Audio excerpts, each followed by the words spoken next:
नमस्कार, कैसे आप लोग। मेरा नाम राज और कोऑपरेटिव सोसाइटीज के इश्यूज, नोटिफिकेशन, सर्कुलर और जीआर वगैरह हम चर्चा करते रहते हैं। एक्ट के बारे में, बायलॉज के बारे में, रूल्स के बारे में हम चर्चा करते रहते हैं। और इसी डिस्कशन में आज हमारे पास में एक बहुत ही इम्पोर्टेंट टॉपिक है कि अगर चेयरमैन, सेक्रेटरी या ट्रेजरर रिजाइन करते हैं, अध्यक्ष, सचिव या खाजिनदार जिसको आप बोलते हैं, अगर वो रिजाइन करते हैं, एक नॉर्मल कमेटी का मेंबर रिजाइन करता है, इन दोनों में क्या फर्क है? क्या दोनों चीजें सही है? क्या दोनों के रेजिग्नेशन जो करने की जो प्रोसेस है और उसकी इफेक्टिवनेस सही है, या दोनों अलग अलग है, दोनों के मीनिंग अलग अलग है? तो आज इसको जानते हैं। तो इसलिए हमने ये डाला हुआ है सब्जेक्ट की difference between the resignation of the chairman, secretary and the treasurer and A normal committee member. तो अगर हम देखेंगे कि चाहे वो प्रोविजनल कमिटी हो या एक चुनी हुई कमेटी हो, इलेक्टेड मैनेजिंग कमेटी हो, 5 साल के लिए मैनेजिंग कमेटी इलेक्टेड वाली रहती है और प्रोविजनल कमेटी 1 साल, कहीं पे एक्सटेंडेबल भी 1 साल और रह सकती है। और उसके अंदर चेयरमैन, सेक्रेटरी और ट्रेजरर रहते हैं। अगर वो प्रोविजनल कमेटी है तो एजीएम के बीच में या जनरल बॉडी के बीच में उनके इलेक्शन हो सकते हैं। और अगर वो इलेक्टेड मेंबर्स हैं तो 5 साल के लिए पूरी सोसाइटी के मेंबर्स मिलके under the jurisdiction of the concern registrar and the state cooperative election authority के अंडर में जो डायरेक्टिव्स वगैरह रहते हैं, ऑर्डर्स पास होते हैं, इलेक्शन ऑफिसर या रिटर्निंग ऑफिसर वहां पे आके इलेक्शन कंडक्ट करता है और अपने प्रेजेंस में सेक्रेटरी, चेयरमैन और ट्रेजरर का वहां पे चुनाव हो जाता है। एंड बाकी के लोग जो रह जाते हैं वो नॉर्मल कमेटी के मेंबर्स रह जाते हैं। ठीक है। और अभी अगर किसी resignation of the committee member, किसी एक नॉर्मल कमिटी मेंबर को रेजिग्नेशन देना है तो वो क्या करेगा, एक लेटर लिख देगा, एक लेटर ऑफ रेजिग्नेशन।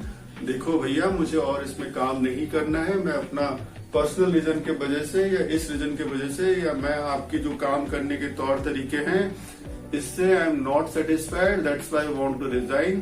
तो this is my letter of resignation and इसको एक्सेप्ट कर लिया जाए। ठीक है। तो ऐसा करके वो जाएगा सोसाइटी के ऑफिस में, जाके उसका इन्वर्ट कराएगा, उसका एक रिसीव्ड करके ले लेगा।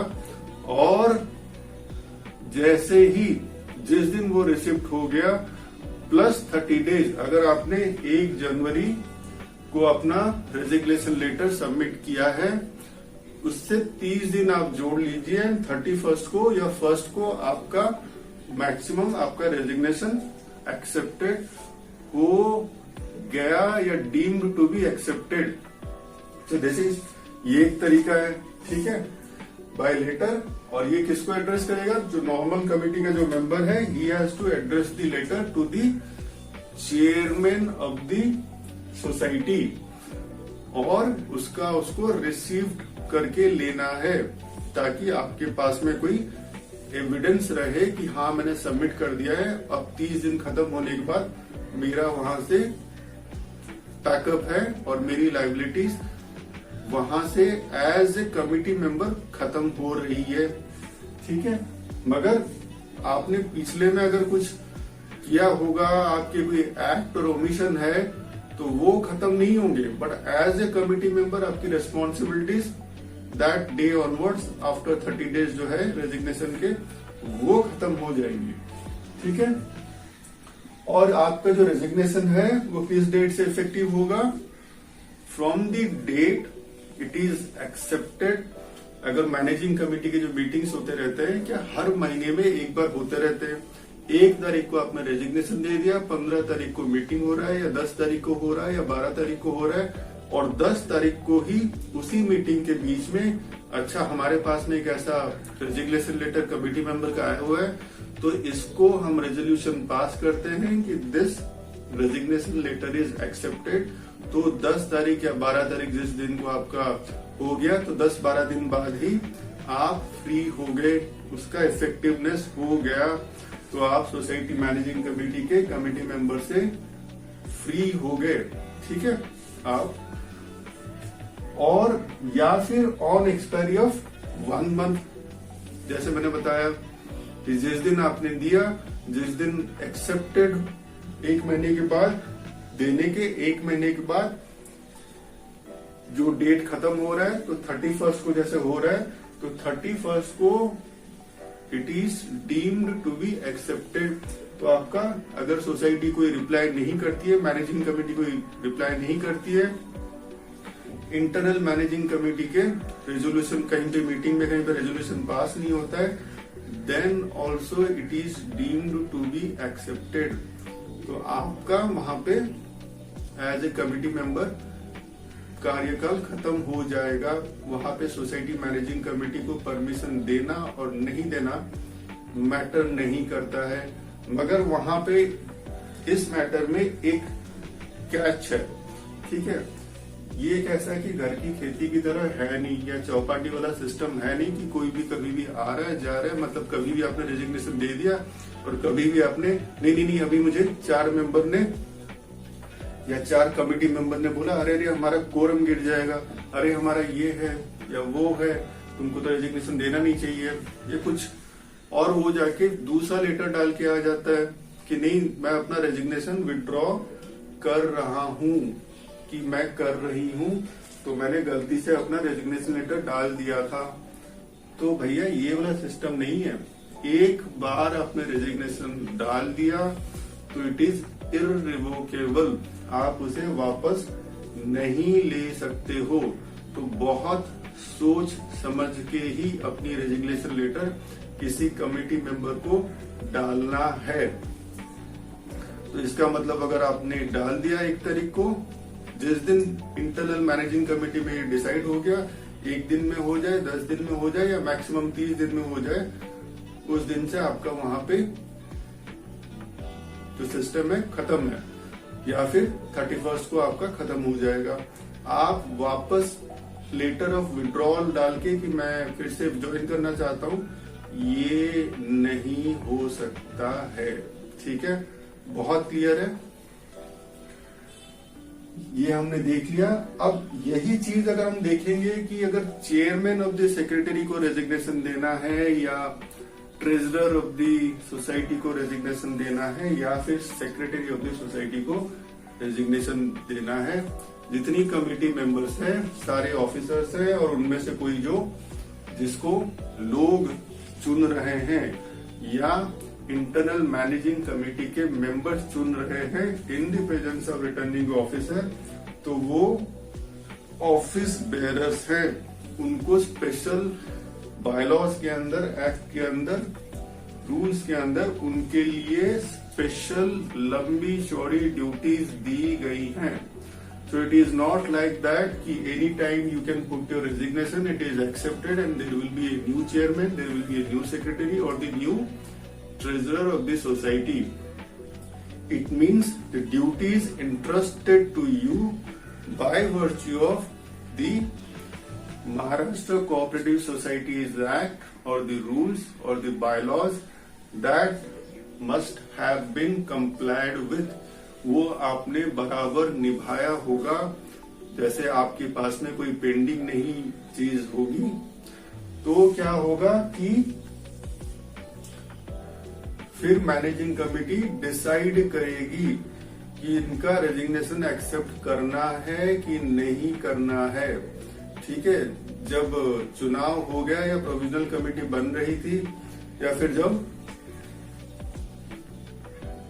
चुनाव के बाद रिटर्निंग ऑफिसर के सामने हर आदमी को चेयरमैन बनना था या हर आदमी को सेक्रेटरी या फिर हर आदमी को ट्रेजरर बनना था, खाजिंदार बनना था, उस टाइम में आपको सोचना चाहिए था क्या रूल्स रेगुलेशंस है या क्या फिर ड्यूटीज है आपको और कैसे उसको निभाना है। ठीक है, और सारी चीजों को एक्ट बाय लॉज और रूल्स के हिसाब से करना है। कोई घपला धांधली या कोई miss application of the fund या इस टाइप के कोई भी करप्शन टाइप के एक्टिविटीज नहीं करने हैं। तब आपने नहीं सोचा या आपको लग रहा है कि नहीं बाकी दोनों ठीक चल रहे हैं और आप उसमें चल नहीं पा रहे हो, या आप ठीक चल रहे बाकी ठीक नहीं चल रहे, ठीक है। तो किसी भी कंडीशन में आप अगर सोच के रेजिग्नेशन कर रहे हो, अगर आप चेयरमैन हो तो आपको रेजिग्नेशन किसको देना है, आपको रेजिग्नेशन देना है सेक्रेटरी को। अगर आप सेक्रेटरी हो तो आपको रेजिग्नेशन किसको एड्रेस करना है, एड्रेस टू द चेयरमैन। अगर आप ट्रेजरर हो, खाजिनदार हो, तो आपको अपना रेजिग्नेशन किसको एड्रेस करना है, टू द चेयरमैन, ठीक है। ये आपने जब एड्रेस कर दिया, फिर उसके बाद क्या है, कमिटी में एक्सेप्ट। अब हर महीने इंटरनल मैनेजिंग कमिटी बैठती है। Now the internal managing committee members will decide कि we have a letter of resignation, ठीक है, ऑफ द चेयरमैन और द सेक्रेटरी और द ट्रेजरर। तो अभी हमें क्या करना है, इनके ये सब काम थे, इनका कौन कौन सा शेयर सर्टिफिकेट का सिग्नेचर बाकी है, या कौन सा लेटर ऑफ अलॉटमेंट बाकी पड़ा हुआ है, या कौन से और डॉक्यूमेंट्स इनके पास है, मिनट्स ऑफ द मीटिंग के बुक किसके पास है, कहाँ कहाँ पे इनके सिग्नेचर्स छूटे हुए हैं, या कोई नोटिस इशू करना है वहां पे उनके सिग्नेचर पेंडिंग है, या फिर इनके पास में कोई एक सोसाइटी के डॉक्यूमेंट्स पड़े हुए हैं, या फिर इनके पास में सोसाइटी के प्रॉपर्टी से रिलेटेड कोई डॉक्यूमेंट्स पड़े हुए हैं, क्या चीज इनके पास में, या कॉन्ट्रैक्टर के साथ में कोई एग्रीमेंट करना है और इनका वहां पे सिग्नेचर अभी भी पेंडिंग है, फंड्स किसी चीज में अटके हुए हैं। ऐसी कौन सी चीज है जो इनके एंड में अभी तक पेंडिंग है और ये रेजिग्नेशन दे बैठे हैं, तो इनका रेजिग्नेशन एक्सेप्ट करना है या एक्सेप्ट नहीं करना है, या इन्होंने इतनी कोई miss application of the fund कर रखा है, या कुछ इन्होंने क्या ऐसी धांधली की है और उससे उस करप्शन से बचने के लिए या उस लाइबिलिटी से बचने के लिए सडनली ये रिजाइन कर रहे हैं, और फिर दूसरे के सर पे ये चीज आ जाए तो वो करने की इनकी कोई प्लानिंग है या इनकी कोई सोच है, क्या इसकी वजह से ये रिजाइन कर रहे हैं। तो ये सारी चीजों को इन मुद्दों को सामने रखते हुए, विचार में रखते हुए, सोचते हुए मैनेजिंग कमेटी के जो मेंबर्स है, इंटरनल मैनेजिंग कमेटी के मेंबर्स में एक्सेप्ट कर सकते हैं और नहीं भी कर सकते हैं, ठीक है। फिर उसके बाद ओनली आफ्टर सेटिस्फाइड दैट, जब उनको ये लग जाए ठीक है कि इनका रेजिग्नेशन एक्सेप्ट कर लेना चाहिए, ठीक है, चाहे वो सेक्रेटरी हो या ट्रेजरर हो या फिर चेयरमैन हो, has brought to the date the work interested to him, जो इनको मोहतरमा को या साहब को जो काम दिया गया था, जो एक्ट में, बायलॉज में या रूल्स में लिखा हुआ है, या कोई सर्कुलर होगा या कोई नोटिफिकेशन होगा या कोई जीआर होगा या उसमें कोई अमेंडमेंट किया होगा, उस हिसाब से जो काम बनता है, जो इनको करना था इन्होंने किया हुआ है और कुछ पेंडिंग नहीं है, या दूसरा टेक ओवर करके कर सकता है, ऐसी अगर सहमति बन जाती है उस कंडीशन में, and has produced the entire papers, जितने भी इनके पास में सोसाइटी के डॉक्यूमेंट्स है या सोसाइटी के मैनेजमेंट से रिलेटेड जितने भी डॉक्यूमेंट्स है और प्रॉपर्टी ऑफ द सोसाइटी से रिलेटेड भी जितने रिकॉर्ड्स है, डॉक्यूमेंट्स है, इन्होंने क्या किया, हैज प्रोड्यूस्ड, सामने रखा, प्रोड्यूस्ड बिफोर हुम, द मैनेजिंग कमिटी, है ना। जैसे जनरल बॉडी के सामने सारी चीजों को रखा जाता है और जनरल बॉडी डिसाइड करता है, वैसे ही इंटरनल मैनेजिंग कमिटी के सामने they are empowered to decide something.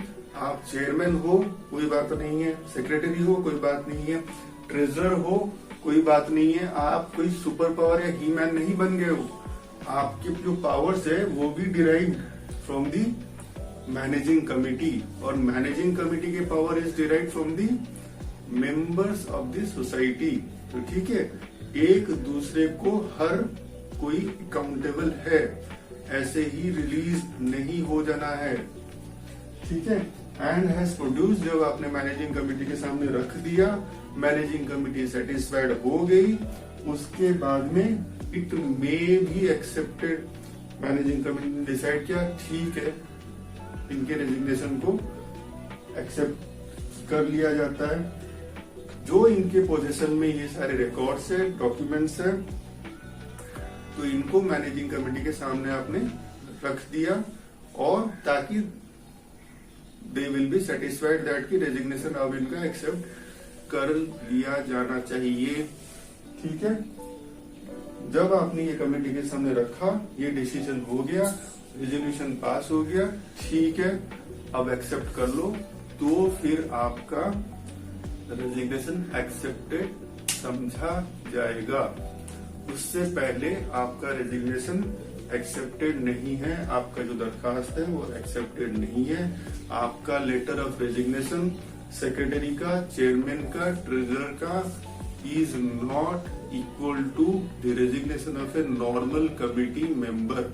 Normal committee member ने रेजिग्नेशन डाला, 30 दिन के बाद वो फ्री हो जाएगा, मगर सेक्रेटरी, चेयरमैन या अगर आप ट्रेजरर हो तो आपका रेजिग्नेशन ऐसे एक्सेप्टेड नहीं होगा, ऐसे फ्री नहीं होगा, जब तक मैनेजिंग कमिटी अपनी इंटरनल मीटिंग में ये डिसाइड ना कर ले, रेजोल्यूशन पास ना कर ले, रिकॉर्ड ना कर ले और आपको रिलीव नहीं कर दे आपके ड्यूटीज से after the production of all documents and after it is satisfied that कि अब आपकी रेजिग्नेशन एक्सेप्ट हो जानी चाहिए। और जब नहीं, ठीक है, अब इसके बाद क्या होगा कि जब नया सेक्रेटरी